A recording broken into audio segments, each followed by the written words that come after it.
If you play live cash games, you already know that sitting down at a 1-2 or 1-3 table isn't just about the math, right? It's about the players. But here's the thing, a lot of us get completely derailed trying to be amateur psychologists. So today, we're doing a practical, no-nonsense breakdown of live poker tells. Let's dive right in and plug up some of the most expensive leaks in your game. You've undoubtedly heard some version of this advice at the table. Weak is strong is weak. I mean, it's literally one of the oldest pieces of poker wisdom out there. The idea is simple, right? If a player looks incredibly uncomfortable, he's probably sitting on an absolute monster. And if he's staring you down like an Old West gunslinger, well, he's got to be bluffing. And then there's this classic, never bet into the shake. If you see a guy's hand trembling as he reaches for his chips, the old school advice tells you to hit the brakes immediately. These rules, they've been passed around local card rooms for decades. But here's the massive trap we fall into. Blindly trusting these specific behaviors. Man, it can lead to absolutely brutal mistakes on the river. These tells get you into trouble, not because the physical behavior isn't real, but because of the crazy stories we tell ourselves about what that behavior actually means. Now look at the massive difference here. There's a huge gap between noting a physical behavior as useful information and relying on it like some dangerous magic decoder ring. When you spot a tell, your immediate reaction should just be a simple observation. That's interesting. But way too many players instantly jump straight to a hard conclusion. Oh, I know exactly what he has. That second mindset is exactly where you light your money on fire. You just can't treat a physical movement as an absolute ironclad guarantee. So let's break down 3 very common poker tells that you should literally never trust on their own. Starting us off with tell number 1, weak is strong.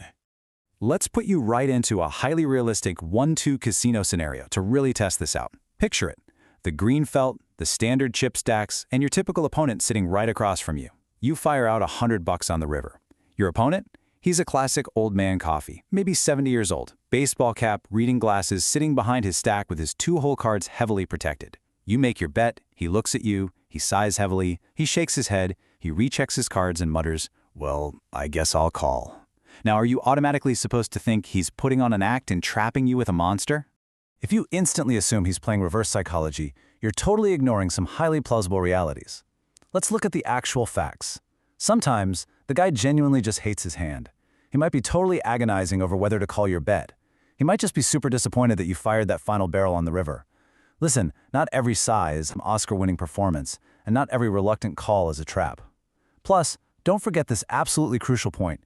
Your opponent probably knows the exact same old-school poker advice that you do. He knows you're scanning him for reverse tells. So here is the rule you need to drill into your head. Don't automatically reverse a tell.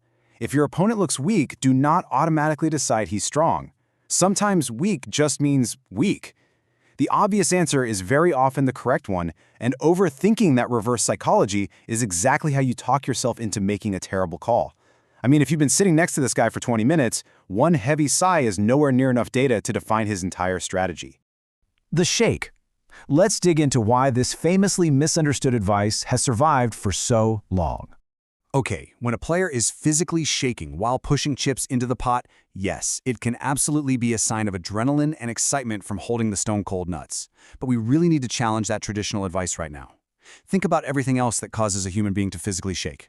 Nervousness, stress, the sheer overwhelming size of the pot in front of them, the crushing pressure of making a huge decision.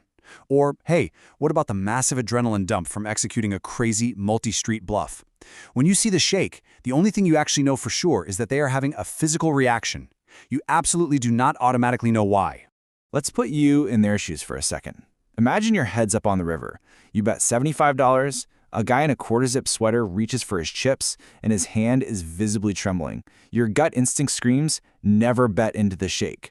But flip the script. What if you were the one holding the absolute nuts? You just hit the best possible hand, you're about to scoop a massive pot, your heart is pounding out of your chest. Guess what? Your hand is probably going to shake too. Adrenaline affects everyone differently. The shake proves the biological reaction is real, but it is not an automatic verdict on the strength of their actual hand. And that perfectly illustrates our next rule. Respect the shake, but do not worship it. Think of it as one single piece of evidence, not the entire court case. Look, if he called pre-flop, called a big flop bet, called the turn, and now he's making a massive river bet while shaking, okay, that tells a specific story. But if you literally just sat down and have never seen this player before, you cannot assume you know what his shaky hands mean. You've got to establish a baseline for that specific player first. All right, tell number 3. Eye contact tells you what he has. Let's be real, this might honestly be the most overused tell in the entire game. Somehow, poker players have invented a specific, guaranteed meaning for literally every single direction a human being's eyes can possibly dart. Just run through this totally contradictory trap with me. If your opponent looks away, people say, oh, he's bluffing. If he stares you down, they say, yep, bluffing. If he suddenly makes eye contact, he's trying to intimidate you. If he avoids eye contact, he's uncomfortable. Do you see the massive problem here? It's all over the place. If you bet the river and a guy looks directly into your soul without blinking, he might not be trying too hard to look confident. He might just be totally relaxed because he's holding an unbeatable hand. Or if he looks away at the sports on TV, maybe he's just concentrating. The core thesis here is all about separating fact from fiction. Let's say you observe he's avoiding eye contact. That is a solid fact. But instantly deciding, therefore he's bluffing, that's a huge leap to a conclusion. Confusing a factual observation with a definitive conclusion is a massive, massive leak. You have to observe the behavior and recognize that it means nothing without a baseline. If a guy who's been chatting everybody up all night suddenly goes completely dead silent and won't even glance at you during a big river decision, okay, that is interesting. But remember, it's just an observation. This brings us to what we call the 1-2 test. So how do we actually use all this information practically? Well, I want to introduce you to a really reliable, experience-based framework for interpreting physical behavior at live low-stakes tables. This is what stops you from blindly guessing and gets you totally focused. When you spot a physical behavior, don't immediately ask what the tell means. Instead, systematically ask yourself these 3 vital questions. Step 1. Is this unusual for this specific player? If you don't know him, proceed with caution. Step 2. Does the betting action support the tell, like what actually happened throughout the hand? And step 3, does the situation actually make sense? Look at the board, look at the pot, look at the bet sizing, and look at the player. Only then should you even consider letting that physical behavior influence your final decision. Which leads us to the absolute golden rule of live poker tells. A tell should support your read. It shouldn't create your read. Physical behavior should really only act as a secondary confirmation to the core poker fundamentals you've been tracking during the entire hand. If your read on the board texture and the betting action screams that he's incredibly strong and he happens to look completely comfortable, boom, the tell supports the read. And here's the surprise reveal, which might sound a little wild coming from an explainer all about poker tells. You don't actually need to identify a single physical tell to make a highly profitable decision. Seriously. The poker itself usually tells you more than enough. If an opponent called you pre-flop, called a chunky flop bet, called a turn, a super obvious flush draw completes on the river, and now he suddenly comes out swinging with a huge bet, man, it doesn't matter if his hands are shaking like a leaf or where his eyes are darting. The betting action itself is the best tell you're ever going to get. Let's quickly recap these 3 debunked myths so you have this totally locked in for your very next cash game. Number 1, weak is sometimes just weak. Seriously, stop automatically reversing it in your head. Number 2, respect the shake, for sure, but don't assume you automatically know what triggered it.